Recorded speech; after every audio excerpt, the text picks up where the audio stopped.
From Pacifica, this is Democracy Now! Mitt started Bain Capital with money from families tied to death squads. That's the headline in the Huffington Post. We'll speak with its reporter, Ryan Grimm.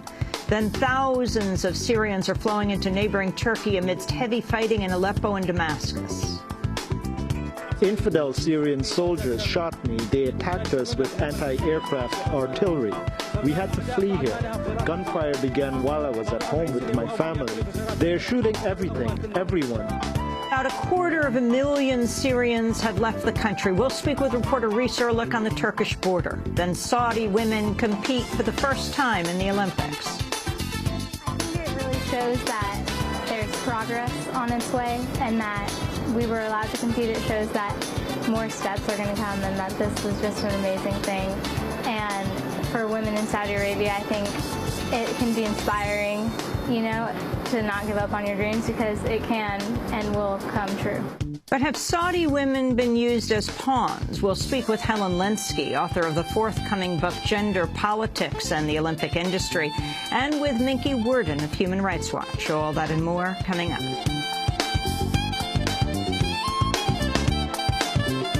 Welcome to Democracy Now!, democracynow.org, The War and Peace Report. I'm Amy Goodman.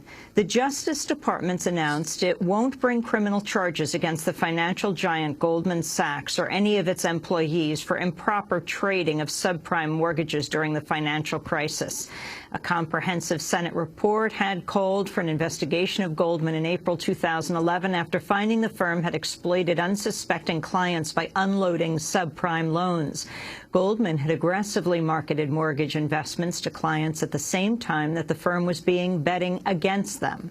The actions helped Goldman inflate the housing bubble, then make huge profits off the market's collapse. But on Thursday, after more than a year-long investigation of its own, the Justice Department issued an unsigned statement announcing, quote, based on the law and evidence as they exist at this time, there's not a viable basis to bring a criminal prosecution with respect to Goldman Sachs or its employees in regard to the allegations set forth in the Senate report. The Securities and Exchange Commission also announced Thursday it's abandoned its probe of Goldman Sachs' dealings in some $1.3 billion of subprime mortgage securities. Wisconsin's Oak Creek Sikh Temple has opened its doors for the first time since the shooting rampage that killed 6 worshippers. Thousands of people are expected at a local high school today for a public memorial honoring the victims. The civil rights activist Jesse Jackson was among those to visit Oak Creek on Thursday to show his support.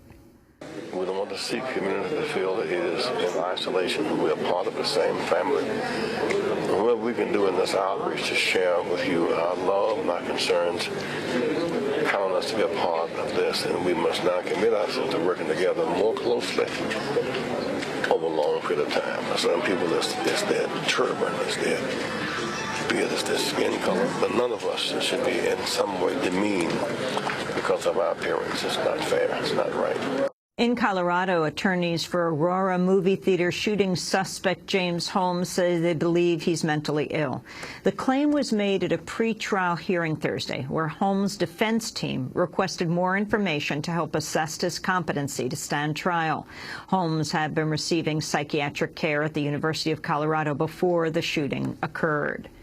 The United Nations Food Agency is warning rising prices fueled by historic drought could trigger a massive global food crisis similar to that of 2007 and 2008. The Food and Agriculture Organization's food price index rose 6% in July after declining for the previous 3 months. The devastation of the U.S. corn crop by drought increased maize prices by almost 23% in July, while dry conditions in Russia helped push wheat prices up 19%. Shifting weather patterns also lifted the global sugar price, which rose 12% from June to July after unseasonable rains in Brazil hindered the sugarcane harvest. The UN says a potential global crisis is on the horizon if countries seek to restrict exports in order to control domestic prices, policies that sparked deadly protests around the world 5 years ago. Syrian government forces have ousted rebel fighters from a key district in the city of Aleppo after days of fighting. The rebels say they were forced to pull out of the area of Salaheddin after coming under heavy fire. In a statement earlier today, UN Secretary Ban Ki-moon warned there, quote, will be no winner in Syria, only the grim possibility of long-term civil war destroying Syria's rich tapestry of interwoven communities. Earlier today, a spokesperson for the United Nations High Commission for Refugees said the number of Syrians fleeing into neighboring countries remains on the rise. UNHCR's offices in Lebanon, Turkey, Jordan and Iraq are all reporting increases this week in the number of refugees from Syria. Our data, which primarily reflects the number of people who have registered or in the process of being registered, shows a total population of 146,667 people as of yesterday evening. In several countries, we know there to be substantial refugee numbers, but these people have not yet registered. In Turkey, the refugee population has now exceeded 50,000 people, with more than 6,000 new arrivals recorded this week. Many of these are from Aleppo and surrounding villages. That's the UN High Commission for Refugees spokesperson Adrian Edwards. In other Syria news, there are widespread reports the UN has settled on veteran Algerian diplomat Lakhdar Brahimi to replace outgoing Syrian envoy Kofi Annan when he steps down at the end of the month. Annan announced his departure last week after months of fighting that flouted his multi-step peace plan. Speaking at the United Nations Thursday, U.S. Ambassador Susan Rice said the Obama administration will likely back a different UN mandate in Syria following the inability of monitors to carry out their duties. As we've said repeatedly, that conditions, particularly the extreme use of violence and heavy weapons by the government, do not permit the UNSMIS monitors or any monitors at this point who are unarmed to do the job they were sent to do. There is no ceasefire or cessation of violence for them to observe and report on. A gunman wearing an Afghan army uniform has shot dead 3 U.S. soldiers in southern Helmand province. It was the latest in a series of deadly shootings by apparent members of the Afghan forces against troops with the U.S.-led NATO occupation. The shooting followed a suicide bombing that killed 3 U.S. soldiers and an aid worker in the eastern province of Kunar. In Mexico, the dead bodies of 14 kidnapped victims were found in an abandoned van Thursday in the latest of a series of drug-related killings. It was at least the 5th incident in recent months to involve the exact number of 14 bodies, leading police to believe criminal organizations are using the number as some sort of code. The 18th Annual International Day of the World's Indigenous Peoples was celebrated Thursday with events across the globe. Speaking in Mexico, Amnesty International's Danielle Zapico said indigenous peoples continue to face oppressive conditions throughout the Americas. Lo que Amnistía Internacional ha constatado en los últimos años. What Amnesty International has found in recent years is that indigenous communities live in a situation of backwardness in comparison to the majority of places in the region, in regards to economic, social, and cultural access, as well as access to education, health, housing, water, etc. Furthermore, we have found that indigenous communities face those who do not respect their ancestral lands. The U.S. government has raised its prediction for the number of storms expected during the Atlantic hurricane season, citing warmer than normal temperatures at the sea's surface and wind patterns conducive to storms. The Atlantic season has kicked off to a fast start with 6 named storms already. The National Oceanic and Atmospheric Administration is now predicting 12 to 17 named storms, as well as up to 8 hurricanes, 2 or 3 of which could be major before the season ends November 30th.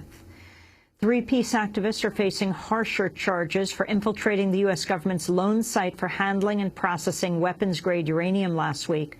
Calling themselves the Transform Now Plowshares, the 3 reportedly cut through fences to paint slogans and throw blood on the wall of the Y-12 nuclear weapons plant in Oak Ridge, Tennessee. The Y-12 facility processes uranium for new hydrogen bombs and makes nuclear warheads.